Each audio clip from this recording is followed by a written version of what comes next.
যদি আমরা জীবনে একবার রোজা রাখি বা জীবদ্দশায় একবার পালন করি তাহলে কি সেটি যথেষ্ট নয়? তবে আপনি ভুল করবেন। পয়েন্ট নাম্বার 1, তবে বিষয়টি কিছুটা অসম্পূর্ণ থেকে যায়।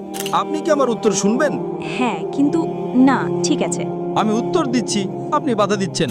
তাতে কি সমস্যা আছে যদি আমি আমার মতামত? আমার নাম ফাইরুজ হাসনা কারিমা এবং আমি কিয়ংহি বিশ্ববিদ্যালয়ের একজন ছাত্রী। আসলে আমি আপনাকে কিছু প্রশ্ন করতে চাই। এগুলো যদি আপনার কাছে ভিন্ন ধর্মী বা অপ্রচলিত মনে হয় সেজন্য আমি দুঃখিত, কারণ আমি কেবল বিষয়গুলো নিয়ে ভাবছি। আমার প্রথম প্রশ্ন হলো, আপনি কেন মনে করেন যে একজন মানুষের জন্য, বিশেষ করে একজন মুসলিমের জন্য, জীবনে শুধু ভালো কাজ করা, অন্যদের ক্ষতি না করা এবং সৃষ্টির প্রতি সদয় হওয়াই যথেষ্ট নয়? আমি এমন অনেক মানুষকে চিনি যারা আল কুরআন অনুসরণ করার দাবি করে, কিন্তু তারপরও তারা অন্য মানুষ এবং আল্লাহর অন্যান্য সৃষ্টির প্রতি অন্যায় আচরণ করে।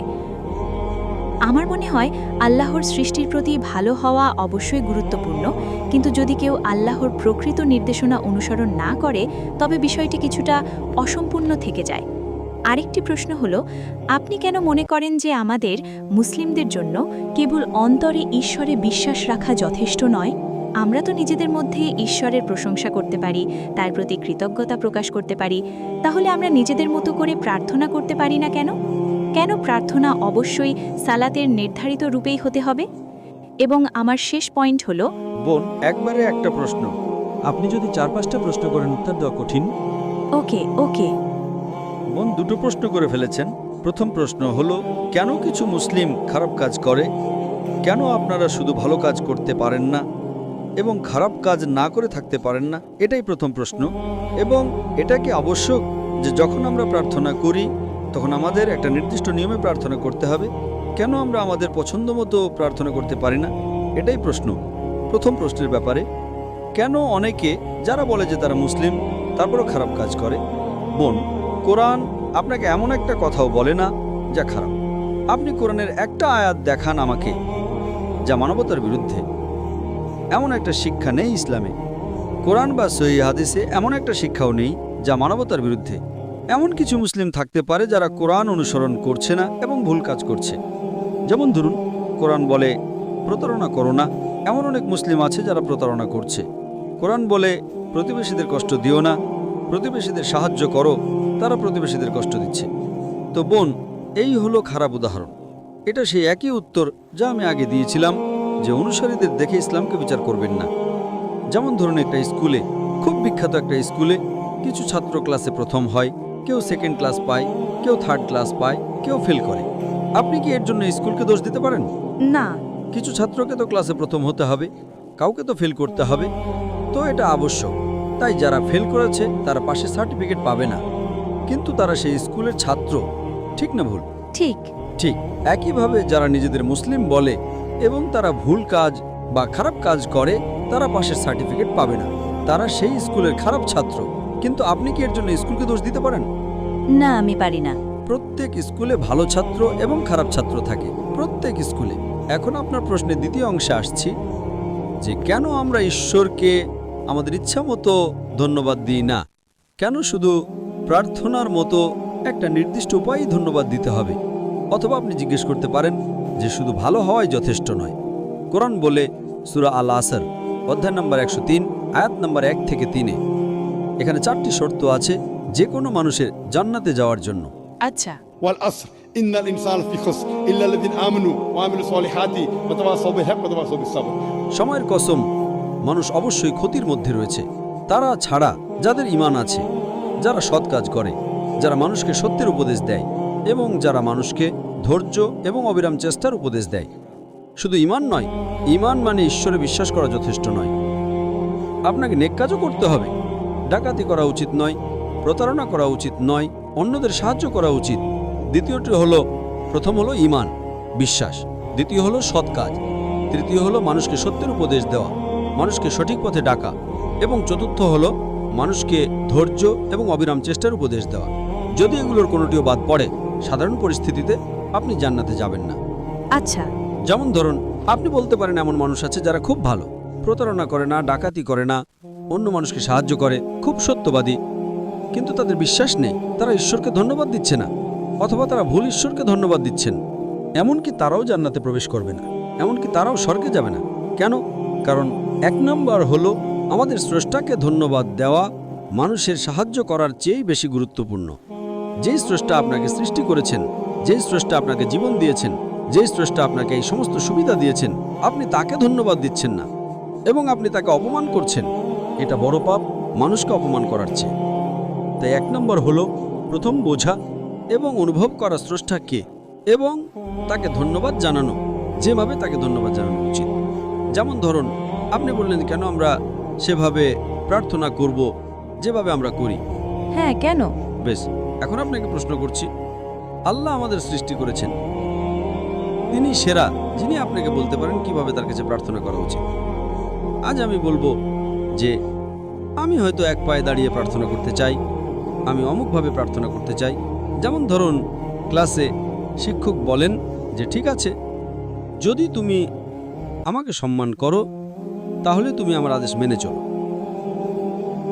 ছাত্র বলল, না না, আমি আপনাকে সম্মান করি কিন্তু আমি আপনাকে মানতে চাই না, আমি সেভাবে সম্মান করতে চাই যেভাবে আমি সম্মান করতে চাই। কে সঠিক? শিক্ষক। কারণ শিক্ষক বলেন যদি তুমি আমাকে মানো তবে তুমি আমাকে সম্মান করবে।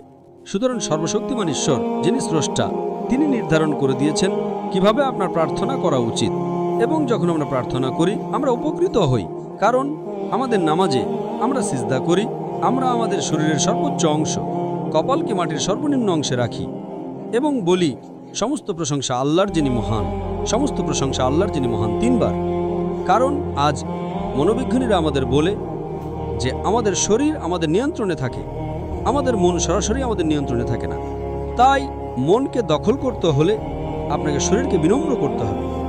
আমি সালাতের উপর একটা লেকচার দিয়েছি, সালাহ দ্য প্রোগ্রামিং টুয়ার্ডস রাইচাসনেস, যা বিস্তারিত বলে কেন আমরা সালাত আদায় করি সেভাবে যেভাবে আমরা করি। আমি আপনাকে ইউটিউবে সেটা দেখতে অনুরোধ করছি। আপনার উত্তরের জন্য ধন্যবাদ। এবং আমার শেষ প্রশ্ন আছে, আমি কি পারি? অবশ্যই। তো যতদূর আমি জানি, ইসলাম আমাদের শেখাচ্ছে কিভাবে জীবনে ভালো কাজ করতে হয় এবং পরকালের জন্যও। কিন্তু আপনার আগের উত্তর অনুযায়ী আমি যেটা নিয়ে ভাবছি সেটা হলো, কেন এটা ভুল যদি আমি মানুষের প্রতি ভালো কাজ করি এবং ঈশ্বরে বিশ্বাস করি এবং আমি তার আদেশ পালন করি, যেমন অন্যদের সাহায্য করা এবং কোরআনে উল্লেখ করা আরও কিছু বিষয়। কিন্তু আমি শুধু বুঝতে পারছি না যেভাবে আমাদের প্রার্থনা করা উচিত, এবং আপনি সেটা আগে উল্লেখ করেছেন, এবং রোজার বিষয়টি এবং অন্যান্য সুন্নার বিষয়গুলো আমি ঠিক ওগুলো বুঝতে পারি না। আমি ইতিহাস সম্পর্কে কিছুটা জানি, কেন আমাদের রোজা রাখা উচিত, কিন্তু আমি যা বুঝতে পারি না তা হলো কেন এগুলো আমাদের জীবনে নিয়মিতভাবে পালন করতে হবে। যেমন যদি আমরা জীবনে একবার রোজা রাখি বা জীবদ্দশায় একবার পালন করি, তাহলে কি সেটি যথেষ্ট নয়? কেন বছরে একবার বা নির্দিষ্ট সময় অন্তর এটি পালন করা বাধ্যতামূলক? আমি বিষয়টি ঠিকভাবে বুঝতে পারছি না। বোন প্রশ্ন করেছেন 2টো প্রশ্ন। 1 নম্বর, অন্যদের সাহায্য করা কেন ভুল? বোন, কোরআনে কোথাও বলা হয়নি যে অন্যদের সাহায্য করা ভুল। অন্যদের সাহায্য করা ভালো। যদি আপনি অন্যদের সাহায্য না করেন তবে আপনি ভুল করবেন। Point number 1। পয়েন্ট নাম্বার 2, কেন আমরা সুন্নার মতো কিছু কাজ করি? সুন্না মানে হলো সেই কাজ এবং আদেশ সর্বশেষ এবং চূড়ান্ত নবী মুহাম্মদ সাল্লাল্লাহু আলাইহি সাল্লামের।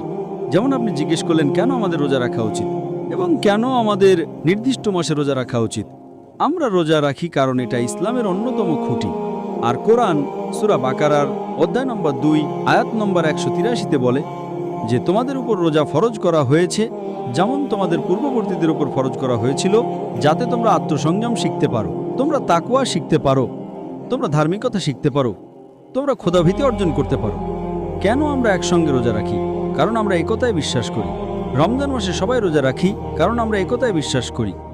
যখন আমরা প্রার্থনা করি আমরা একসঙ্গে প্রার্থনা করি। যদি আপনি একতার সাথে প্রার্থনা করেন তবে একা প্রার্থনা করার চেয়ে আপনি বেশি সওয়াব পাবেন।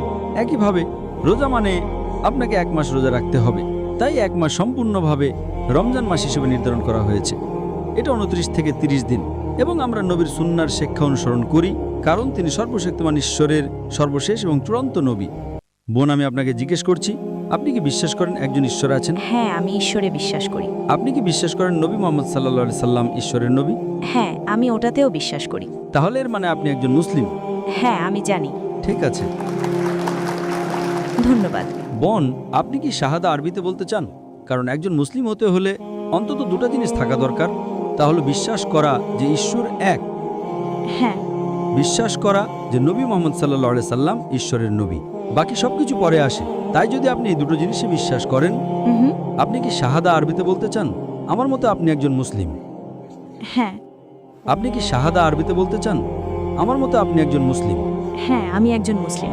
ও, আপনি মুসলিম? হ্যাঁ, আমি একজন মুসলিম।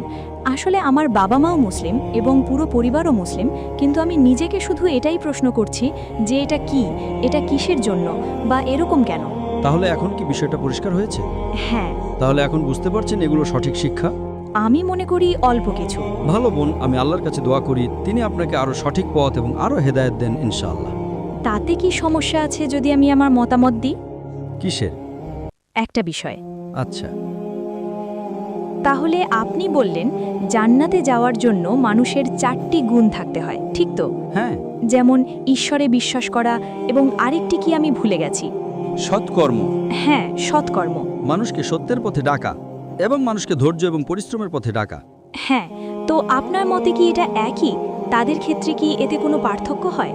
যারা অন্য মানুষের উপকার করে কিন্তু সালাত আদায় করে না এবং প্রার্থনা করে না কিন্তু ঈশ্বরে বিশ্বাস করে, এবং যারা সালাত আদায় করে এবং মানুষের উপকারও করে তবে মাঝে মাঝে তারা মানুষের প্রতি ভেদাভেদ করে এবং অন্য মানুষ সম্পর্কে খারাপ কথা বলে, যদিও তারা সালাত আদায় করে এবং ঈশ্বরে বিশ্বাস করে, তো তাদের উভয়ে। আপনি মূলত আমাকে একটা প্রশ্ন করছেন যে একজন ব্যক্তি যে সালাত আদায় করে এবং কিছু খারাপ কাজ করে সে কি ভালো, নাকি যে ব্যক্তি ভালো কাজ করে এবং সালাত আদায় করে না, ঠিক?